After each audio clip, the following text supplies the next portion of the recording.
Kepala Pusat Komunikasi Kementerian Perhubungan, Bapak Bambang S. Ervan. Pak Bambang, terima kasih telah hadir bersama kami di Studio Berita 1. Sebelum kita masuk ke dalam topik pembahasan untuk hari ini, kita simak bersama grafik berikut ini. Ini adalah pernyataan dari Presiden Susilo Bambang Yudhoyono yang mengatakan, saya seperti tertusuk ketemu teman-teman PM atau dalam kurung Perdana Menteri, saya tidak enak ditanyakan solusi, yang harus jelaskan bukan saya tetapi gubernurnya. Ya, Pak Bambang, ini memang Jakarta identik dengan kemacetan, tapi apakah seperti yang dinyatakan mungkin oleh SBY, memang yang menjadi tanggung jawab hanya pada gubernurnya semata atau bagaimana? Ya, jadi mengenai transportasi kemacetan di jalan, tadi kita lihat bahwa katanya tanggung jawab ya, tanggung jawab itu melekat juga di kewenangan. Artinya kemacetan Jakarta tanggung jawabnya ada di siapa? Kita lihat dulu, Jakarta, kalau secara Jakarta ya kan jelas bahwa sesuai dengan kewenangan yang ditetapkan di dalam peraturan perundang-undangan, itu adalah kewenangan yang dimiliki oleh gubernur. Ya kan? Tapi sejauh mana kemudian peran pemerintah pusat? Bagaimanapun juga Jakarta adalah ibu kota negara. Betul. Jadi kembali ibu kota negara, dan juga memang Jakarta ini adalah sangat spesifik ya, berbeda dengan tempat lain. Sebenarnya ada kota yang seperti Jakarta, yaitu di Surabaya misalnya. Namun demikian Jakarta ini kenapa berbeda? Karena itu dipengaruhi loh kota-kota di sekitar Jakarta. Di mana kota-kota itu tergabung di dalam provinsi yang lain. Nah, ini sebenarnya bahwa bukan berarti Jakarta ini hanya dikerjakan oleh gubernur saja, dan bukan berarti pemerintah pusat itu diam saja, enggak. Dari dulu pun juga bahwa Kementerian Perhubungan sebagai salah satu unsur pemerintah pusat yang menangani masalah transportasi itu sudah membuat satu perencanaan. Artinya tanggung jawab untuk mengatasi ataupun mengurai kemacetan bukan pada gubernur semata saja dong kalau begitu. Artinya harus semua pemerintah pusat, baik pemerintah pusat dan daerah ini artinya harus bersinergis. Bekerja sama. Ya kan? Namun demikian karena Jakarta ini adalah pimpinannya ada gubernur, ya gubernur ini yang lebih dominan juga. Gitu. Kembali saya inikan juga ya bahwa saat ini kita sebenarnya pemerintah pusat itu sudah banyak membantu untuk Jakarta. Ya kan? Sudah ada misalnya MRT itu walaupun pemerintah pusat tidak memilikinya, tapi juga menanggung utangnya.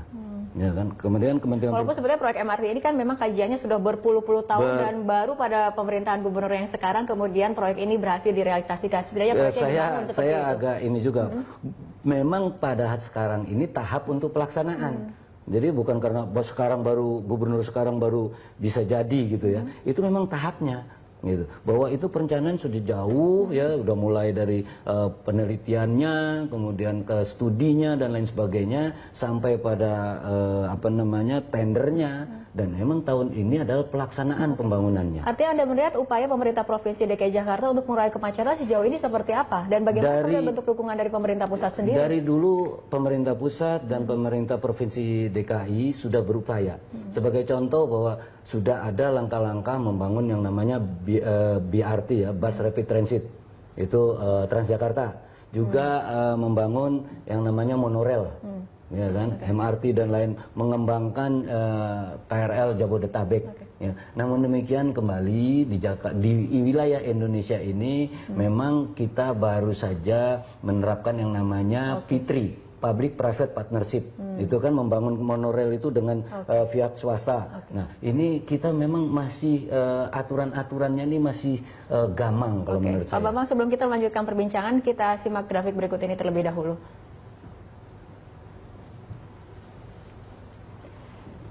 Ya, ini adalah 17 langkah untuk mengatasi kemacetan di DKI Jakarta, khususnya yang berasal dari pemerintah pusat. Tadi mungkin sudah dikatakan ada juga ERP atau Electronic Road Pricing yang akan menggantikan posisi ataupun sistem 3-in-1. Kemudian juga ada restrukturisasi angkutan umum, dan ini penting sekali. Kemudian mengenai angkutan umum, di mana memang lonjakan jumlah kendaraan pribadi tidak lepas dari kondisi angkutan umum yang sampai saat ini tidak memadai dan tidak bisa dijadikan pilihan oleh rakyat, seperti itu. Kemudian pemerintah akan membentuk otoritas transportasi Jabodetabek di mana sebetulnya sistem ataupun dukungan seperti ini sudah diapresiasi sebetulnya oleh Gubernur DKI Jakarta. Kemudian ada juga proyek double track KA luar Jakarta ditambah.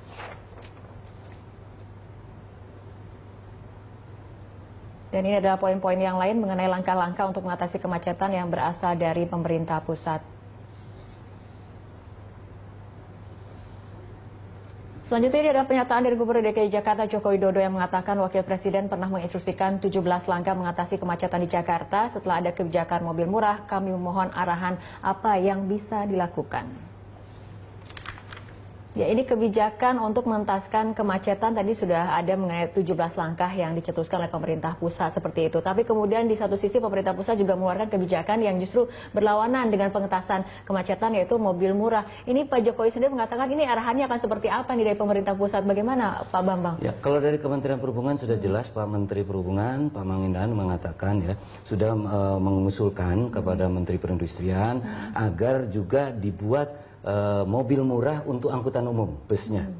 Dengan meminta juga bantuan agar diberikan insentif, ya, insentif dalam berupa keringanan bunga untuk pengadaan busnya itu sendiri. Oke. Mengenai 17 langkah tadi, ini sejauh mana kemudian realisasinya dari 17 poin ini? Ya.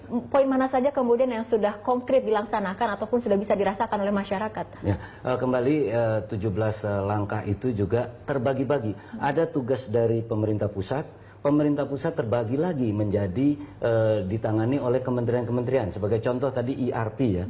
ERP dari Kementerian Perhubungan dengan kementerian yang terkait sudah menerbitkan namanya peraturan pemerintah terkait dengan manajemen di jalan raya ya. Itu sebagai dasar hukumnya. Nah, sekarang lagi dipersiapkan mengenai bagaimana untuk restribusinya lagi.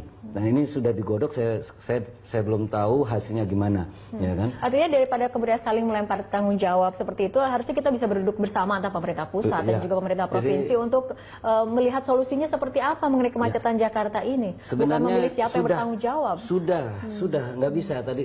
Kembali yang bertanggung jawab itu adalah yang punya kewenangan. Jadi sebenarnya kita nggak perlu mengatakan bahwa nilai tanggung jawab tidak. Kalau saya ini mungkin hanya segelintir orang mengatakan bahwa ini saling lempar tanggung jawab. Tadi saya katakan tanggung jawab itu melekat di kewenangan. Kewenangan ditentukan oleh peraturan perundang-undangan. Pemerintahan sekarang sudah jelas ya, ada otonomi daerah dan lain sebagainya. Sebagai contoh saya ambil contoh ya, waktu Jakarta ini ada larangan tentang truk tidak boleh lewat dalam kota. Ya kan, di seluruh tol dalam kota nggak boleh, ya kan? Kementerian Perhubungan mengatakan bahwa silakan mau dilakukan tapi jangan keseluruhan. Waktu itu kan ingat kan ada perdebatan sekali ya. Akhirnya hanya baru satu ruas. Kembali karena transportasi bukan orang saja. Jadi sebenarnya kita ini di dalam itu sudah rapat, bahkan yang tadi untuk menelorkan 17 langkah itu hasil rapat yang banyak. Oke, Pak. Ini adalah langkah yang dilakukan oleh Gubernur DKI Jakarta Jokowi dalam mengatasi kemacetan. Yang pertama adalah jalur MRT yang kemudian mulai dibangun, peresmian monorail sepanjang 11 km, relokasi PKL di bahu jalan yang menyebabkan kemacetan, penertiban parkir liar di pinggir jalan. Selanjutnya ada rencana peraturan ganjil genap, rencana restrukturisasi angkutan umum, dan rencana penambahan armada bus Transjakarta. Untuk 4 poin pertama mungkin memang sudah dilakukan ya, mengenai MRT memang sudah dibangun, penertiban parkir liar, relokasi PKL, tapi nampaknya memang ini masih pekerjaan rumah yang harus dilakukan lebih lama lagi untuk mengatasi kemacetan, Pak Bambang. Dari Kemenhub sendiri nanti dukungannya akan seperti apa, terutama untuk transportasi? Ya, jadi kembali bahwa memang kemacetan itu harus kita lihat dari 2 faktor ya. Kemacetan adalah mengenai panjang jalan dan jumlah kendaraan yang ada. Makanya untuk mengatasi itu adalah bahwa kita menggerakkan orang itu bukan menggerakkan kendaraannya. Nah, yang harus dilakukan adalah pertama adalah mengenai pembangunan angkutan umum massal. Nah, Kementerian Perhubungan sudah bersiap-siap ya, bukan hanya untuk Jakarta. Beberapa kota kita sudah mempunyai program. Itu ada hampir sekitar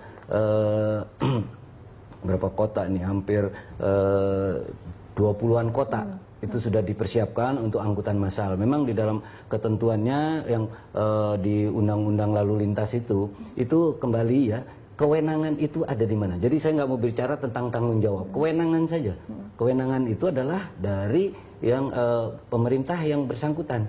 Artinya tapi yang menjadi garis bawah adalah bagaimana kemudian pemerintah pusat dan juga pemerintah provinsi ini saling bekerjasama, memikirkan solusinya. Ya. Seperti itu. Jadi seperti contoh bahwa Kementerian Perhubungan sudah mengusulkan untuk mengembangkan semua kota-kota itu untuk membangun yang namanya BRT, ya kan? Saat ini sudah ada di 14 kota di seluruh untuk di Jakarta Indonesia. sendiri. Di Jakarta ya sebagai contoh itu kita juga Kementerian Perhubungan mendukung ya pengadaan busnya untuk angkutan penunjang yang Transjakarta. Jadi dari Bekasi, dari Depok, Bogor itu ada APTB itu. Nah, itu agar yang untuk diketahui Jakarta ini kan sebenarnya yang penyumbang kemacetan itu ada di kota-kota sekitar. Nah, itulah yang kedua kan juga bahwa adalah antara lain misalnya pengembangan KRL Jabodetabek. Nah, dari Kementerian Perekonomian dan juga Bappenas ya sudah mengalokasikan anggaran untuk membangun jalan layang lingkar agar perlintasan sebidang itu bisa dihilangkan. Untuk subsidi untuk kendaraan umumnya sendiri seperti apa jika kita bandingkan misalnya dengan negara lain seperti Jerman? Ini subsidi untuk angkutan umum bahkan menempati posisi ketiga terbesar setelah pendidikan dan juga kesehatan. Ya. Ini untuk Jakarta sendiri agar kemudian angkutan umum menjadi pilihan warga. Ini bagaimana? Ya, untuk subsidi kita ketahui bahwa mulai tahun ini alhamdulillah pemerintah sudah bisa memberikan subsidi bagi angkutan KRL. Ya kan, untuk diketahui bahwa kalau misalnya jarak terjauh itu 9.000 disubsidi menjadi 5.000. Jadi masyarakat menikmati 4.000 sekali perjalanan. Nah, itu dan ini akan terus dilakukan. Juga penambahan kapasitas yang ada. Nah, diharapkan tadi kembali yang saya katakan juga ada pembangunan jalan-jalan, jalan layang relnya, diharapkan juga itu bisa menambah kapasitas. Memang saya yakin ya, walaupun sebenarnya itu sebagai contoh di negara-negara lain, bahwa apabila ada public transportnya itu juga sudah bagus, bukan berarti macet itu hilang. Tidak. Karena apa? Yang utama adalah bagaimana kita memberikan pilihan kepada masyarakat bahwa dia mau efisien waktu dan efisien biaya atau mau gaya dengan macet-macetan. Oke. Tapi pengendalian volume kendaraan memang erat kaitannya dengan perbaikan transportasi massal. Kemudian tadi dikatakan memang ini bisa menjadi pilihan karena sampai saat ini kemudian warga tidak merasa ada pilihan antara transportasi umum dan juga kendaraan pribadi seperti itu, Pak Bambang. Makanya memang ini kita akui ya bahwa kondisi sekarang ini akibat dari kondisi yang lalu. Karena transportasi itu tidak seperti kita membalik tangan. Jadi membangun prasarana transportasi itu memerlukan waktu. Nah, ini yang harus terus menerus. Saya ilustrasi saja bahwa waktu saya masuk di Kementerian Perhubungan itu sebenarnya sudah tersusun namanya SAUMJ, Sistem Angkutan Umum Jakarta. Tapi tidak terlaksana. Kita ini sudah punya perencanaan lebih dulu dari teman-teman di negara ASEAN. Ini jadi kebiasaan ya, kemudian perencanaan begitu memakan waktu yang lama, realisasinya kemudian tidak ada. Iya, nah ini memang ini perlu sekali. Dan sebenarnya kalau kita lihat pada saat beberapa tahun terakhir, ini untuk transportasi sebenarnya sudah cukup tinggi. Kita tahu ya, ini mungkin bukan hanya Jakarta. Jakarta Surabaya baru 2 tahun terakhir ini kita digelontorkan anggaran untuk membangun double track. Pak Bambang, mengenai poin-poin 17 langkah untuk mengatasi kemacetan dari pemerintah pusat, ini untuk jangka pendeknya yang menjadi prioritas ini akan seperti apa? Ya. Tidak mungkin kemudian sebuah 17 ini kemudian akan dilaksanakan, tapi prioritas jangka pendek ya? Jangka pendek tadi yang saya katakan bahwa kita mengembangkan satu sistem di angkutan massalnya, ya kan? Kita kembangkan yang itu namanya KRL Jabodetabek, ditingkatkan bahwa sekarang sudah cukup lumayan. Transportasi berbasis rel berarti. Iya, berbasis rel, kemudian berbasis busnya. Tapi kembali ada yang bisa dilaksanakan oleh Kementerian Pusat, oleh pemerintah pusat dengan operatornya, juga ada yang dilaksanakan oleh pemerintah provinsi. Seperti contoh Transjakarta. Nah, memang direncanakan juga itu adalah membangun Transcity Jakarta ini lebih jauh lagi sampai ke kota-kota di luar Jakarta. Nah, ini makanya tadi yang ada muncul adalah otoritas transportasi Jabodetabek. Jadi tidak penting ya kemudian kita memformalisasikan siapa kemudian yang menjadi harus disalahkan akibat kemacetan Jakarta, tapi bagaimana solusinya dan ya. upaya menuju ke arah mengentaskan ataupun mengurai kemacetan seperti itu Pak Bambang. Jadi kita lihat kewenangan tadi. Nah, kewenangan ini melekat adalah tanggung jawab. Jadi kalau saya lihat Pak SBY itu hanya mengatakan ya ini ada pembagian tugas sesuai dengan otonomi. Seperti juga gubernur kalau ditanya gini ini kan, wah itu terlalu detail, tanya ke dinas perhubungannya. Nggak mungkin semua dijawab oleh gubernur. Tapi gubernur tidak menyalahkan dinas perhubungan ataupun dinas sosial itu, kan? Saya rasa itu bukan menyalahkan. Bila tanggung jawab itu bukan menyalahkan loh. Tanggung jawab itu adalah bahwa dia yang sebenarnya punya kewenangan untuk melaksanakan. Artinya komitmen pokoknya dari pemerintah pusat kemudian akan mendukung sepenuhnya upaya yang dilakukan oleh pemerintah provinsi. Dan itu sudah komitmennya itu sudah ditunjukkan bahwa ini ditangani langsung oleh Wapres. Wapres itu memimpin rapat. Dan kita harap juga kebijakan dari pemerintah pusat juga tidak berlawanan dengan kebijakan untuk mengentaskan kemacetan seperti itu. Saya rasa tidak ada perbedaan dan tidak ada berlawanan tidak ada. Ya kan karena semua dibahas bersama di dalam rapat-rapat. Ya kan di DKI Jakarta itu ada dinas perhubungan, ada provinsi dan juga ada Dewan Transportasi Jakartanya itu yang memberikan masukan semua, dan saya rasa di dalam setiap rapat-rapat itu kondusif. Ya memang di sini ada permasalahan-permasalahan. Nah, bagaimana kita menangani masalah itu? Oke, baik, terima kasih Pak Bambang telah hadir bersama kami dan berbincang dalam Prime Time. Selamat malam Pak. Selamat malam, terima kasih kembali. Kami akan membahasnya bersama anggota Komisi 5 DPR RI dari fraksi Demokrat, Bapak Mulyadi. Pak Mulyadi, terima kasih telah hadir bersama kami dalam Prime Time Berita 1. Pak Mulyadi, ini kemacetan Jakarta ini semakin disorot bukan karena kita sudah menemukan solusinya apa, tapi justru ada polemik mengenai ini kewenangan siapa kemudian yang seharusnya menjawab solusi dari kemacetan Jakarta ini. Ini bagaimana sebetulnya? Enggak, kalau masalah kemacetan Jakarta ini kan sudah persoalan klasik sebetulnya. Apa yang disampaikan Pak SBY itu kan sebetulnya konteksnya bahwa gubernur itu memang tanggung jawab terhadap wilayahnya, bukan hanya Pak Jokowi, semua gubernur saya rasa, seluruh gubernur itu tentu bertanggung jawab terhadap provinsi di mana di sana gubernur adalah sebagai kepala daerah ya.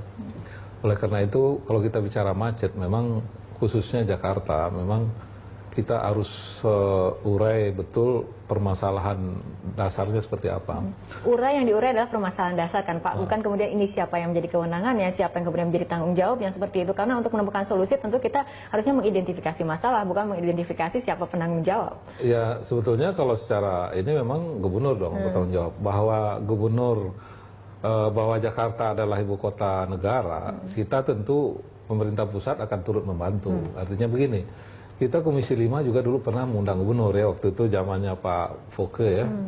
Tapi dalam konteks kemacetan ini kita siap itu. Bahkan kita sampaikan di Komisi 5 kita siap menggunakan hak budgeting kita untuk mendorong atau mendukung program pemerintah DKI dalam rangka mengatasi macet. Kita siap itu. Bahwa tanggung jawab tetap harus DKI, nggak bisa dialihkan kepada siapapun. Bahwa pusat ikut membantu itu kan memang sesuatu yang wajar, apalagi DKI ini adalah ibu kota negara. Jadi kalau saya lihat persoalan macet kita ini kan kalau kita lihat negara-negara ibu kota di negara-negara lain, mereka kan transportasi umumnya itu, transportasi massalnya itu kan cukup nyaman ya. Betul. Cukup nyaman, dan sehingga akhirnya orang yang punya kelas menengah ke atas itu bersedia naik kendaraan umum. Itu yang jadi masalah sebetulnya. Di kita ini kan masih dianggap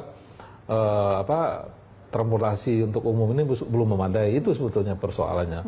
Transportasi umum yang belum memadai, sebetulnya semua orang kemudian sudah menyoroti mengenai hal ini, sudah mengetahui ini salah satu permasalahan. Tapi kemudian perbaikannya nampaknya masih cukup memakan banyak waktu seperti itu.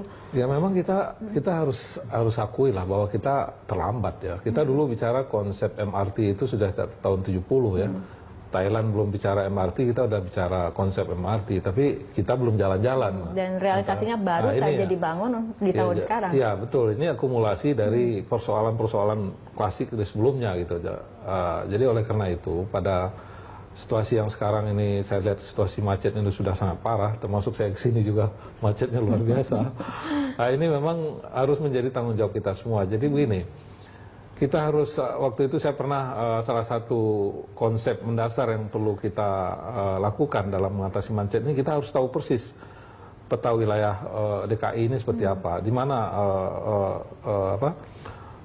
distribusi penduduk itu seperti apa kerjanya, Bahkan waktu saya mengusulkan bahwa di kota-kota di daerah Sudirman, Kuningan itu harus ada di sekitar itu harus ada rumah susun untuk masyarakat berpenghasilan rendah.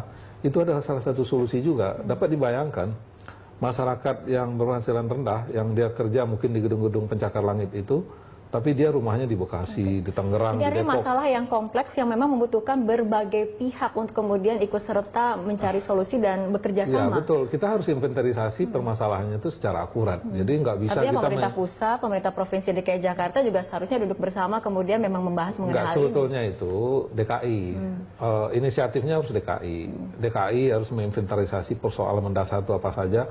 Tidak bisa kita mengira-ngira. Kalau kita kira-kira nanti solusinya pun tidak Ada menilai akurat. pemerintahan Provinsi DKI Jakarta saat ini kemudian belum bisa menginventarisasi ataupun mengidentifikasi atau Saya bagaimana? rasa perlu menginventarisasi dan melakukan analisis yang lebih akurat lagi. Dia harus misalnya melihat ruas ini. Kita harus kita survei ruas ini berapa puluh ribu kendaraan per hari gitu. Dari mana saja harus kendaraan itu saya rasa itu kerjaan konsultan itu yang diperlukan oleh kalau pusat hanya ikut mendukung anggaran dan kebijakan. Misalnya DKI membuat sebuah kebijakan yang untuk diperlukan dukungan dari Kementerian Perhubungan atau Kementerian PU atau Presiden, nah, itu bisa minta bantuan. Tapi persoalan mendasarnya memang harus DKI dulu. Kemudian dibahas dengan pusat mendukung dari sisi kebijakan dan anggaran. Tapi DKI juga harus mengeluarkan kebijakan-kebijakan yang akurat. Mengenai kebijakan antara pemerintah pusat dan kemudian pemerintah provinsi DKI Jakarta ini bagaimana? Apakah bersinergi dan senada? Kita akan membahasnya di segmen berikutnya, Pak Mulyadi. Ini adalah langkah-langkah dari Gubernur DKI Jakarta Joko Widodo untuk mengatasi kemacetan. Poin yang pertama ada mengenai jalur MRT yang mulai dibangun, peresmian monorail sepanjang 11 km, relokasi PKL di bahu jalan yang menyebabkan kemacetan, penertiban parkir liar di pinggir jalan. Selanjutnya di poin-poin berikutnya adalah rencana-rencana yang akan dilakukan oleh Jokowi untuk mengatasi kemacetan. Ada rencana peraturan ganjil genap, rencana restrukturisasi angkutan umum, dan juga rencana penambahan armada bus Transjakarta. Dari 7 poin tadi memang ada 4 yang kemudian sudah konkret dilakukan dan 3 lagi kemudian memang masih wacana dan rencana. Ini menurut Anda ataupun menurut Anda efektivitas dari langkah-langkah Jokowi ini seperti apa untuk mengurai kemacetan sejauh ini? Ya, yang 4 tadi kan itu kan saya rasa itu kan bagian dari usaha Pak Jokowi untuk mengatasi kemacetan. Ya, saya rasa itu sesuatu yang wajar ya dilakukan oleh seorang gubernur ya agar Jakarta bisa lebih berkurang kemacetannya. Seberapa jauh bisa membantu mengurangi kemacetan itu kan harus dilakukan analisis yang akurat kan. Tapi saya rasa itu memang sebuah upaya, tetap kita harus apresiasi. Sedangkan yang berikutnya yang 3 lagi itu kan memang sudah dari dulu itu kan, bukan zaman Pak Jokowi, ya sudah dari zaman sebelumnya menjadi perdebatan terus apakah ganjil genap atau apa, bahkan ada yang bilang warna mobil dan lain sebagainya. Nah ini yang sampai saat ini tentu Pak Jokowi atau siapapun yang gubernur tentu dia memerlukan bantuan dari seorang konsultan ya. Karena untuk mengurai kemacetan kita tidak membutuhkan perencanaan yang bertahun-tahun lamanya, tapi yang penting realisasi dan implementasi dari kebijakan itu sendiri. Nah, mengenai kebijakan ini pemerintah pusat kemudian kan diharapkan dukungannya untuk kemudian mengurai kemacetan di Jakarta yang merupakan ibu kota negara. Tapi kemudian di sisi lain ada beberapa kebijakan yang kesannya seolah kemudian tidak mendukung dari pengentasan kemacetan. Misalnya kita katakan ada program mobil murah yang menurut orang-orang ini kemudian bagaimana perannya untuk mengentaskan kemacetan, bahkan ini justru menambah kemacetan.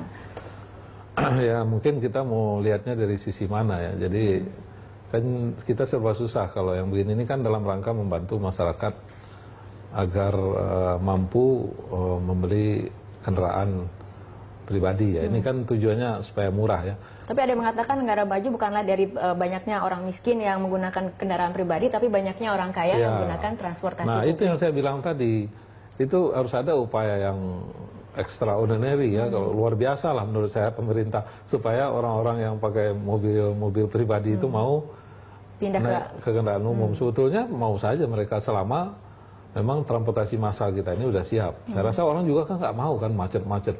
Pergi ke suatu tempat perlu 2 jam setengah kan itu sangat merugikan ya. Tapi sekarang kalau memang transportasinya belum memadai, tentu masyarakat yang biasa kenyamanan itu tentu dia masih bertahan. Dia macet mungkin pakai supir dia masih bisa bertahan ke kendaraan pribadi ya. Yang satu lagi yang mau saya soroti adalah masalah motor. Motor ini kan juga luar biasa. Kalau kita lihat di Jakarta, ini juga kebijakan ini kan dulu mungkin saya nggak tahu persis juga seperti apa. Sehingga akhirnya ini juga menimbulkan kemacetan yang luar biasa dan kecelakaan yang paling banyak terjadi adalah kendaraan roda 2. Oke, Pak Mulyadi, kita tentunya mengharapkan memang pemerintah pusat dan juga pemerintah provinsi DKI Jakarta ini bersinergi dalam mengatasi ataupun mencari solusi kemacetan. Tapi dari DPR sendiri kira-kira ini solusi yang akan ditawarkan apa? Atau langkah dari DPR ini bagaimana kemudian untuk membantu untuk mengatasi mengurai kemacetan jangka pendeknya? Kalau DPR ini kan saya sampaikan tadi, kalau soal kebijakan itu kan jadi kewenangan pemerintah. Salah satu yang paling efektif selama ini DPR kan soal budgeting, kan anggaran. DPR itu kan paling disorot masalah anggaran. Kita contohnya Komisi 5 yang punya mitra kerja Kementerian Perhubungan dan Kementerian PU, kita siap mendukung dari sisi anggaran. Siap. APBN itu kami Komisi 5 siap mendukung dalam rangka mengurangi kemacetan Jakarta. Misalnya rasio jalan yang ada di Jakarta, panjang jalan yang ada dengan jumlah kendaraan Jakarta ini kan sudah tidak seimbang sama sekali kan. Begitupun juga transportasi massal mulai dari MRT yang begitu lama tertunda, monorail. Kita waktu itu mengundang siap. Kalau memang ada persoalan-persoalan anggaran yang perlu dukungan dari pusat, Komisi 5 akan bicara dengan mitra kerja kita. Misalnya Menteri Perhubungan, Menteri PU, yang mewakili pemerintah dalam hal ini. Artinya DPR kemudian berkomitmen untuk mendukung pemerintah Provinsi DKI Jakarta terutama. Karena persoalan kemacetan ini, apalagi di Jakarta. Jakarta ini kan etalasenya Indonesia. Jadi kalau orang dari luar negeri datang, kan dia ke Jakarta dulu, dia lihat, Indonesia ini kok macet sekali ini gimana? Ini kan image kan. Nah, ini yang perlu kita perbaiki. Memang siapapun menjadi gubernur dan pemerintah pusat, memang ini kita tidak gampang ya, menyelesaikan dalam waktu pendek. Ya, Pak Mulyadi, kita memang berharap agar kemudian polemik yang menyertai kemacetan Jakarta ini memang karena kekhawatiran mengenai kondisi kemacetan Jakarta dan kekhawatiran bagaimana mengatasi kemacetan Jakarta, bukan karena kondisi politik yang memanas jelang pemilu ya, Pak Mulyadi, seperti itu ya? Tidak. Okay. Saya rasa yang lontaran-lontaran selama ini adalah bagian bentuk dari upaya semua pihak dalam rangka mengatasi persoalan kemacetan ini.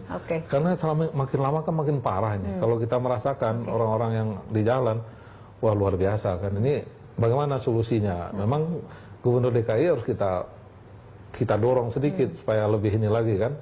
Lebih dorong artinya didukung penuh ya? Didukung, didorong. Bukan kemudian disalahkan. Bukan, didorong. Baik. Pak Mulyadi, terima kasih telah berbicara bersama kami di Prime Time Berita 1. Terima kasih.